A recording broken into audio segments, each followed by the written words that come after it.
So students, we have studied about the glycolysis, link reaction, Krebs cycle and electron transport chain. The energy which is produced during glycolysis, during the link reaction, that is oxidative decarboxylation, and Krebs cycle has to be converted to ATP. ਮਤਲਬ ਜਦੋਂ ਗਲਾਈਕੋਲਾਈਸਿਸ ਜਾਂ ਹੋਰ ਜਿਹੜੇ ਆਹ ਹੈਗੇ ਆ cellular respiration ਦੇ phases ਹੁੰਦੀਆਂ ਹਨ ਤਾਂ ਕੁਝ ਸਟੈਪਸ ਤੇ ਤਾਂ ATP ਰਿਲੀਜ਼ ਹੁੰਦਾ ਹੈ ਜਿਹੜਾ ATP ਆ that can be directly used by the cell but ਇਹਦੇ ਨਾਲ ਨਾਲ NADH2 ਤੇ FADH2 ਵੀ ਰਿਲੀਜ਼ ਹੁੰਦੇ ਆ NADH2 ਐਂਡ FADH2 ਆ ਜਿਹੜੇ ਬੇਟੇ ਇਹਨਾਂ ਨੂੰ ਡਾਇਰੈਕਟਲੀ ਬਾਡੀ ਯੂਜ਼ ਨਹੀਂ ਕਰ ਸਕਦੀ so they have to be changed to ATP ਤਾਂ ATP ਦੇ ਵਿੱਚ ਚੇਂਜ ਕਰਨ ਲਈ ਆਪਣੇ ਕੋਲ ਹੈ ਇਲੈਕਟ੍ਰੋਨ ਟਰਾਂਸਪੋਰਟ ਚੇਨ ਜਿਹਦੇ ਵਿੱਚ ਡਿਫਰੈਂਟ ਕੰਪਲੈਕਸਸ ਮੈਂ ਐਕਸਪਲੇਨ ਕੀਤੇ ਹੈ ਕਿਸ ਤਰ੍ਹਾਂ ਉਹਦੇ ਵਿੱਚ ATP ਸਿੰਥੇਜ਼ ਜਿਹੜਾ ਸਿੰਥੇਜ਼ ਐਂਜ਼ਾਈਮ ਹੈ ਜਿਹੜਾ ATP ਸਿੰਥੇਜ਼ ਐਂਜ਼ਾਈਮ ਹੈ ਕਿਸ ਤਰ੍ਹਾਂ ਉਹ ਜਿਹੜਾ ਹੈ ਪ੍ਰੋਟੋਨਸ ਨੂੰ ਯੂਜ਼ ਕਰਕੇ ATP ਜਿਹੜੀ ਪ੍ਰੋਡਿਊਸ ਕਰਦਾ ਹੈ ਹੁਣ ਆਪਾਂ ਇੱਥੇ ਆਪਾਂ ਇਹਦੀ ਬੈਲੈਂਸ ਸ਼ੀਟ ਦੇਖ ਲੈਂਦੇ ਆ એનર્ਜੈਟਿક્ਸ ਦੇਖ ਲੈਂਦੇ ਆ ਇੱਕ ਵਾਰੀ as I have already told you that during glycolysis 2 ATPs are directly produced and 2 molecules of NADPH are produced ठीक है 1 molecule of NADH is equal to 3 ATPs so 2 are equal to 6 ATPs ਤਾਂ total ਗਲਾਈਕੋਲਾਈਸਿਸ ਦੇ ਵਿੱਚ ਕਿੰਨੇ ATPs net gain ਹੋਇਆ 8 ਦਾ ਵੈਸੇ 10 ਦਾ ਹੁੰਦਾ 2 use ਹੋ ਗਏ ਤਾਂ ਟੋਟਲ ਆਪਣੇ ਕੋਲ ਕਿੰਨਾ ਰਹਿ ਗਿਆ ਹੁਣ 8 ਫਿਰ ਜਿਹੜਾ ਲਿੰਕ ਰਿਐਕਸ਼ਨ ਹੈ ਆਕਸੀਡੇਟਿਵ ਡੀਕਾਰਬੋਕਸੀਲੇਸ਼ਨ ਇਹਦੇ ਵਿੱਚ 2 NADH ਨਿਕਲਦੇ ਆ 1 is equal to 3 so 2 is equal to 6 ATPs ਜਿਹੜਾ Krebs cycle ਹੈ also known as TCA cycle also known as citric acid cycle ਇਹਦੇ ਵਿੱਚ ਬੇਟੇ 6 NADH ਰਿਲੀਜ਼ ਹੁੰਦੇ ਆ which are equal to 16 ATPs 2 FADH equal to 4 ATPs and 2 GTPs which are equal to 2 ATPs itself so total 38 ATPs are produced but as I have already told you in eukaryotes ठीक है total ਜਿਹੜੀ ਹੈ yield ਹੁੰਦੀ that is 36 ATPs ਕਿਉਂਕਿ ਬੇਟੇ ਜਿਹੜੇ ਗਲਾਈਕੋਲਾਈਸਿਸ ਹੈ ਜਿਹੜਾ ਉਹ ਸਾਈਟੋਪਲਾਜ਼ਮ ਦੇ ਵਿੱਚ ਹੋਇਆ ਹੈ ਜਿਹੜਾ ਕ੍ਰੈਬ ਸਾਈਕਲ ਹੈ ਉਹ ਮਾਈਟੋਕੌਂਡਰੀਆ ਦੇ ਅੰਦਰ ਹੁੰਦਾ ਹੈ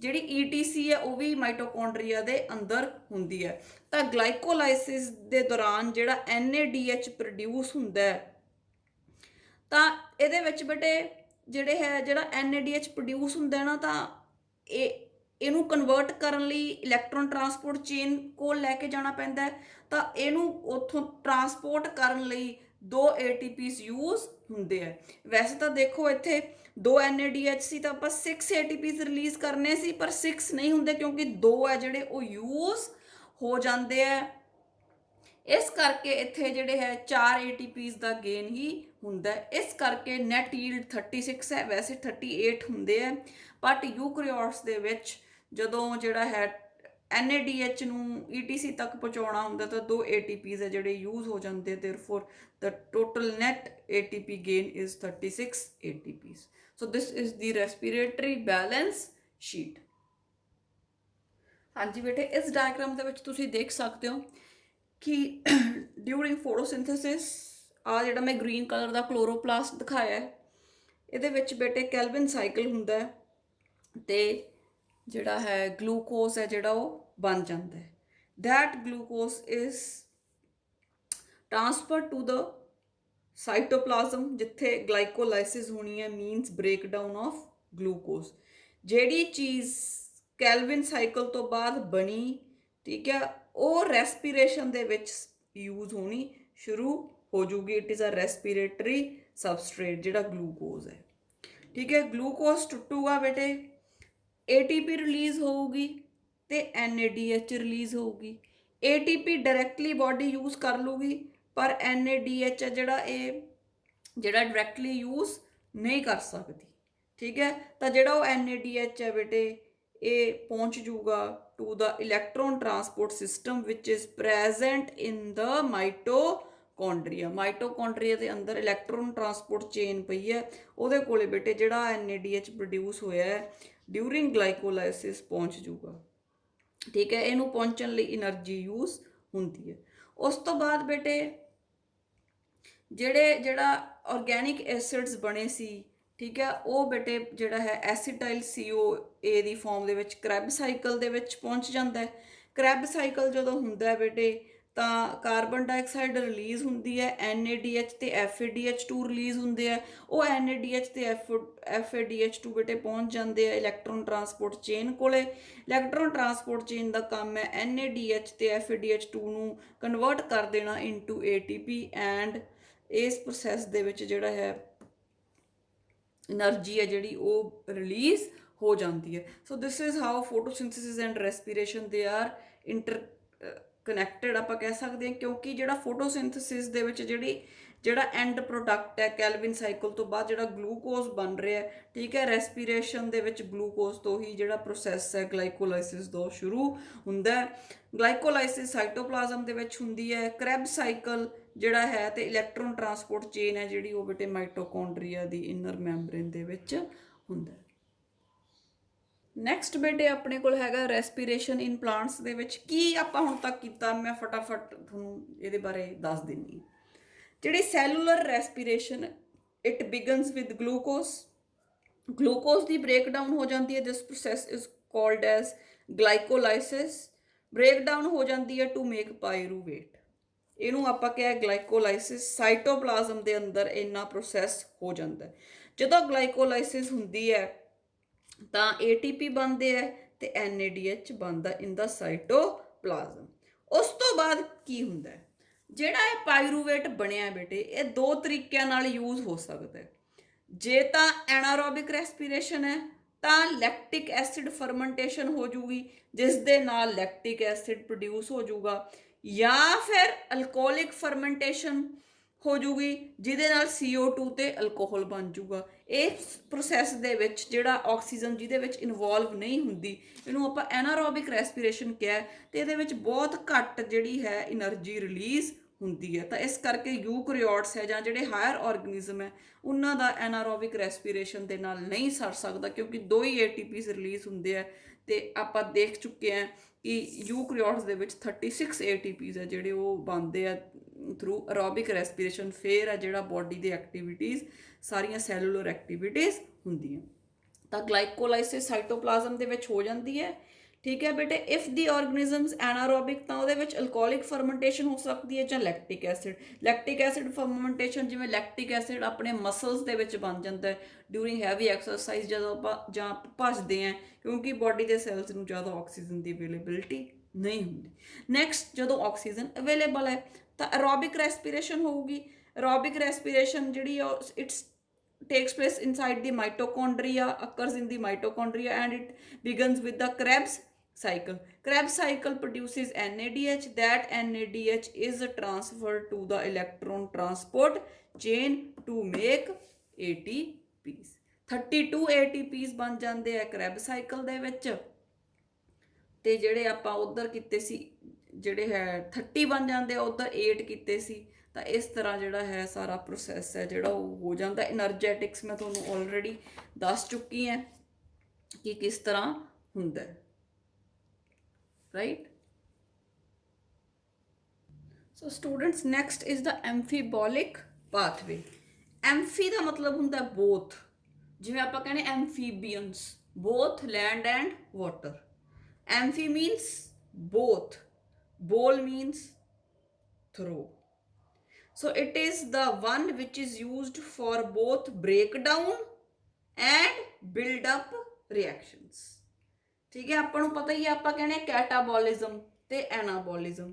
ਕੈਟਾਬੋਲਿਜ਼ਮ ਮਤਲਬ breakdown of the things, ਐਨਾਬੋਲਿਜ਼ਮ means building up of the things। ਜਿਵੇਂ ਫੋਟੋਸਿੰਥੇਸਿਸ ਕੀਤਾ, ਠੀਕ ਹੈ, ਰॉ ਮਟੀਰੀਅਲਸ ਜੁੜ ਕੇ ਇੱਕ ਵੱਡੀ ਚੀਜ਼ ਬਣੀ, ਠੀਕ ਹੈ, ਤਾਂ ਉਹ ਪ੍ਰੋਸੈਸ ਕੀ ਸੀਗਾ, ਐਨਾਬੋਲਿਜ਼ਮ। ਰੈਸਪੀਰੇਸ਼ਨ ਆਪਾਂ ਜਰਨਲੀ ਕਿਹਾ ਵੀ ਇਹ ਕੈਟਾਬੋਲਿਜ਼ਮ ਹੈ। ਕੈਟਾਬੋਲਿਜ਼ਮ ਆਪਾਂ ਕਿਉਂ ਕਿਹਾ, ਕਿਉਂਕਿ ਇਹਦੇ ਵਿੱਚ ਜਿਹੜਾ ਹੈ ਗਲੂਕੋਸ ਟੁੱਟਦਾ ਹੈ, ਨੰਬਰ ਆਫ ਅੱਗੇ ਜਿਹੜੇ ਹੈ ਨਿਕਲਦੇ ਆ, ਛੋਟੇ ਪ੍ਰੋਡਕਟਸ ਨਿਕਲਦੇ ਆ, ਤਾਂ ਉਹਨੂੰ ਆਪਾਂ ਕਹਿੰਦੇ ਆ ਕੈਟਾਬੋਲਿਜ਼ਮ। ਜਦੋਂ ਕੋਈ ਵੱਡਾ ਚੀਜ਼ ਟੁੱਟ ਕੇ ਛੋਟੀਆਂ ਚੀਜ਼ਾਂ ਬਣਦੀਆਂ, ਤੋੜਪਨ ਹੁੰਦੀ ਹੈ ਕੈਟਾਬੋਲਿਜ਼ਮ। ਜਦੋਂ ਜੁੜਦੀਆਂ raw materials to form a bigger thing, ਤਾਂ ਉਹਨੂੰ ਕਹਿੰਦੇ ਆਪਾਂ ਐਨਾਬੋਲਿਜ਼ਮ। ਤਾਂ ਜਿਹੜਾ ਬੇਟੇ ਰੈਸਪੀਰੇਸ਼ਨ ਦੇ ਅੰਦਰ ਜਿਹੜਾ ਕ੍ਰੈਬਸ ਸਾਈਕਲ ਹੈ ਸਪੈਸ਼ਲੀ, ਉਹਨੂੰ ਕਹਿੰਦੇ ਐਮਫੀਬੋਲਿਕ ਪਾਥਵੇ। ਮਤਲਬ ਚੀਜ਼ਾਂ ਟੁੱਟਦੀਆਂ ਵੀ ਹੈ ਤੇ ਜੁੜਦੀਆਂ ਵੀ। ਹੁਣ ਆਪਾਂ ਇੱਕ ਵਾਰੀ ਬੇਟੇ ਦੇਖ ਲੈਂਦੇ ਹਾਂ ਕਿ ਜਿਹੜਾ ਹੈ ਕਿਸ ਤਰ੍ਹਾਂ ਜਿਹੜਾ ਹੈ ਇੰਟਰ ਰਿਲੇਸ਼ਨਸ਼ਿਪ ਹੈ, ਠੀਕ ਹੈ, ਜਦੋਂ ਡਿਫਰੈਂਟ ਆਰਗੈਨਿਕ ਮੋਲੀਕਿਊਲਸ ਟੁੱਟਦੇ ਆ, CO2 ਤੇ HO2 ਕਿਵੇਂ ਹੁੰਦਾ ਹੈ। ਤਾਂ ਸਭ ਤੋਂ ਪਹਿਲਾਂ ਆਪਾਂ ਕਾਰਬੋਹਾਈਡਰੇਟਸ ਦਾ ਟੁੱਟਣਾ ਕੀਤਾ ਸੀ, ਜਿਹਨੂੰ ਆਪਾਂ ਗਲਾਈਕੋਲਾਈਸਿਸ ਕਿਹਾ ਸੀ। ਗਲੂਕੋਸ ਟੁੱਟ ਜਾਂਦਾ into glucose 6 phosphate, fructose 1 6 phosphate. ਇਹ ਤੋਂ ਬੇਟੇ ਡਾਈਹਾਈਡਰੋਕਸੀ ਐਸੀਟੋਨ ਫਾਸਫੇਟ, ਗਲਿਸਰੈਲਡੀਹਾਈਡ 3 ਫਾਸਫੇਟ ਬਣ ਜਾਂਦੀ ਹੈ। ਕਨਵਰਟ ਹੋ ਜਾਂਦਾ ਹੈ ਡਾਈਹਾਈਡਰੋਕਸੀ ਐਸੀਟੋਨ ਫਾਸਫੇਟ ਵੀ ਗਲਿਸਰੈਲਡੀਹਾਈਡ 3 ਫਾਸਫੇਟ। ਆਪਾਂ ਡਿਫਰੈਂਟ ਐਂਜ਼ਾਈਮਸ ਕੀਤੇ, 10 ਸਟੈਪਸ ਕੀਤੇ, ਤੇ ਫਿਰ ਆਪਾਂ ਫਾਈਨਲੀ ਕਿਹਾ ਪਾਇਰੂਵਿਕ ਐਸਿਡ ਬਣ ਜਾਂਦਾ ਹੈ। ਉਹ ਪਾਇਰੂਵਿਕ ਐਸਿਡ ਹੈ ਜਿਹੜਾ, ਉਹਦੀ ਆਕਸੀਡੇਟਿਵ ਡੀਕਾਰਬੋਕਸੀਲੇਸ਼ਨ ਹੋ ਕੇ ਐਸੀਟਾਈਲ COA ਬਣ ਜਾਂਦਾ ਹੈ। ਕਿਉਂਕਿ ਜਿਹੜਾ ਗਲੂਕੋਸ ਸੀ 6 ਕਾਰਬਨ ਕੰਪਾਊਂਡ ਸੀ, ਪਾਇਰੂਵਿਕ ਐਸਿਡ 3, ਤੇ ਆ ਜਿਹੜਾ ਹੈਗਾ ਐਸੀਟਾਈਲ ਇਹ 2। ਫਿਰ ਇਹ 2 ਕਾਰਬਨ ਕੰਪਾਊਂਡ ਕ੍ਰੈਬ ਸਾਈਕਲ 'ਚ ਚਲਾ ਜਾਂਦਾ, ਜਿਹਦੇ ਵਿੱਚ CO2 ਰਿਲੀਜ਼ ਹੁੰਦੀ ਹੈ ਤੇ H2O ਰਿਲੀਜ਼ ਹੁੰਦਾ ਹੈ। ਉਸ ਤੋਂ ਬਾਅਦ ਸਿਮਿਲਰਲੀ ਆਪਾਂ ਕਿਹਾ ਸੀ ਪ੍ਰੋਟੀਨਸ ਤੇ ਫੈਟਸ ਵੀ as a substrate role play ਕਰਦੇ ਆ। ਤਾਂ ਬੇਟੇ ਪ੍ਰੋਟੀਨਸ ਕਾਹਦੇ ਬਣੇ? ਅਮਾਈਨੋ ਐਸਿਡ ਟੁੱਟ ਜਾਂਦੇ ਇਨਟੂ ਪਾਇਰੂਵਿਕ ਐਸਿਡ।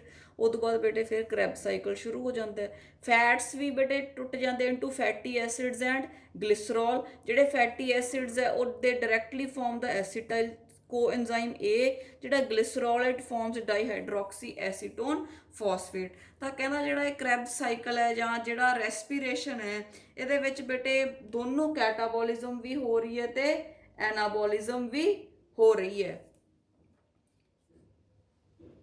ਤੇ ਜੇ ਕੈਟਾਬੋਲਿਜ਼ਮ ਹੋ ਰਹੀ ਹੈ ਫਿਰ ਹੀ ਬੇਟੇ એનર્ਜੀ ਰਿਲੀਜ਼ ਹੋ ਰਹੀ ਹੈ ਫॉर ਦਾ ਲਿਵਿੰਗ ਸਿਸਟਮ, ਫਿਰ ਹੀ ਜਿਹੜੀ ਹੈ ਸਾਰਾ ਸੈਲਸ ਕੰਮ ਕਰਦੇ ਆ।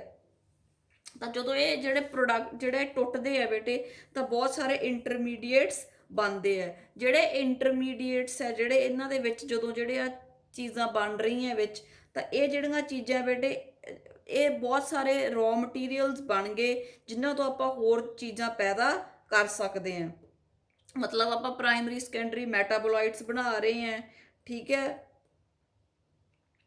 ਜਿਹੜਾ ਐਸੀਟਾਈਲ ਕੋਐਂਜ਼ਾਈਮ A ਹੈ, ਠੀਕ ਹੈ, ਇਹ ਨਹੀਂ ਇਕੱਲਾ ਫੈਟੀ ਐਸਿਡ ਨੂੰ ਹੀ ਯੂਜ਼ ਕਰਨ ਲਈ ਕ੍ਰੈਬ ਸਾਈਕਲ ਦੇ ਵਿੱਚ ਕਰ ਸਕਦੇ ਆ, ਠੀਕ ਹੈ। ਪਰ ਇਹਦੇ ਨਾਲ ਜਿਹੜਾ ਹੈ ਇਹਦੇ ਤੋਂ ਫੈਟੀ ਐਸਿਡਸ ਬਣਾ ਸਕਦੇ ਆ, ਸਟੀਰੋਇਡਸ ਬਣਾ ਸਕਦੇ ਆ, ਟਰਪੀਨਸ ਬਣਾ ਸਕਦੇ ਆ, ਐਰੋਮੈਟਿਕ ਕੰਪਾਊਂਡਸ ਬਣਾ ਸਕਦੇ ਆ, ਕੈਰੋਟੀਨੋਇਡਸ ਬਣਾ ਸਕਦੇ ਆ, ਰਾਈਟ। ਤਾਂ ਜਿਹੜਾ ਕ੍ਰੈਬ ਸਾਈਕਲ ਉਹਦੇ ਵਿੱਚ ਬੇਟੇ ਆਪਾਂ ਕਹਿੰਦੇ ਇੱਕ ਅਲਫਾ ਕੀਟੋਗਲੂਟਰਿਕ ਐਸਿਡ ਬਣਦਾ ਹੈ, ਠੀਕ ਹੈ, ਜਿਹਦੇ ਤੋਂ ਆਪਾਂ ਬੇਟੇ ਗਲੂਟਾਮੇਟ ਬਣਾ ਸਕਦੇ ਹਾਂ। ਗਲੂਟਾਮੇਟ ਤੋਂ ਆਪਾਂ ਜਿਹੜੇ ਹੈ ਅਮਾਈਨੋ ਐਸਿਡਸ ਬਣਾ ਸਕਦੇ ਹਾਂ। ਤਾਂ ਇਹਦਾ ਮਤਲਬ ਇਹ ਹੈ ਕਿ ਜਿੰਨੇ ਵੀ ਆ ਪ੍ਰੋਡਕਟਸ ਬਣੇ ਹੈ, ਠੀਕ ਹੈ, ਇਹ ਰॉ ਮਟੀਰੀਅਲਸ ਹੈ, ਇਹਨਾਂ ਨੂੰ ਜੁੜ ਕੇ ਵੀ ਅੱਗੇ ਚੀਜ਼ਾਂ ਬਣਦੀਆਂ।